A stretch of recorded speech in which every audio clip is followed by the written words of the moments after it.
Nipah virus শীতকাল এলেই বাংলাদেশে নিপা ভাইরাসের প্রকোপ অনেকটা বেড়ে যায়, কিন্তু এবার বাংলাদেশে 35টি জেলার মধ্যে নিপা ভাইরাসের সংক্রমণ ছড়িয়ে গিয়েছে এবং এ ব্যাপারে আইইডিসিআরবি সতর্কতা জারি করেছে। আর এই নিপা ভাইরাস কেন বিপজ্জনক? নিপা ভাইরাসের মৃত্যু হার 70% পর্যন্ত হতে পারে। নিপা ভাইরাসের এখন পর্যন্ত কোনো অনুমোদিত ভ্যাকসিন নেই এবং নিপা ভাইরাসে আক্রান্ত ব্যক্তির জন্য নির্দিষ্ট কোনো ওষুধ নেই। নিপা ভাইরাস কিভাবে ছড়ায়? শীতকাল এলে কাঁচা খেজুরের রস খাওয়ার প্রবণতা দেখা যায় বাংলাদেশের মানুষের মধ্যে, কিন্তু এই কাঁচা খেজুরের রসে যদি বাদুড়ের লালা, প্রস্রাব ইত্যাদি মিশ্রিত থাকে, তাহলে খেজুরের রস কাঁচা খেলে মানুষের মধ্যে নিপা ভাইরাসের সংক্রমণ হতে পারে। এছাড়াও বাদুড়ের কামড়ানো ফল কিংবা বাদুড়ের খাওয়া ফল যদি কেউ খেয়ে ফেলে, সেক্ষেত্রেও নিপা ভাইরাসের সংক্রমণ তার মধ্যে হতে পারে। এবং এখানেই শেষ নয়, নিপা ভাইরাসে আক্রান্ত ব্যক্তির থেকেও একজন সুস্থ মানুষের মধ্যে নিপা ভাইরাস সংক্রমণ করতে পারে। নিপা ভাইরাসে আক্রান্ত ব্যক্তির লালা, থুতু, তার পারস্পরিক সংস্পর্শে এলে তার ব্যবহৃত টিস্যু, রুমাল ইত্যাদি যদি কেউ ব্যবহার করে, সেক্ষেত্রেও একজন সুস্থ মানুষের মধ্যে নিপা ভাইরাসের সংক্রমণ হতে পারে।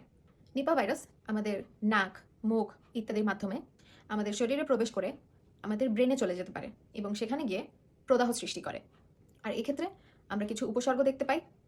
রোগীর মধ্যে জ্বর, কাশি, ঠান্ডা, মাথা ঝিমুনি দেওয়া, কথা জড়িয়ে যাওয়া, আচরণে পরিবর্তন, খিঁচুনি, অচেতন হয়ে যাওয়া, এগুলো আমরা দেখতে পাই।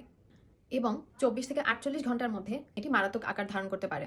এ ধরনের কোনো উপসর্গ যদি আপনার মধ্যে দেখা দেয়, তাহলে আপনি দ্রুত হাসপাতালে যোগাযোগ করুন এবং আপনার ডাক্তারকে আপনি আপনার সম্পূর্ণ হিস্ট্রি দিন। আপনি কোনো কিছু লুকাবেন না। আপনি কিভাবে, কোথায় কি খেয়েছেন সে ব্যাপারে আপনার ডাক্তারকে জানাবেন। কোনো কিছু আপনি লুকালে আপনার এবং আপনার ফ্যামিলি মেম্বারদের ক্ষতি হতে পারে। নিপা ভাইরাস প্রতিরোধে আমরা কি করতে পারি?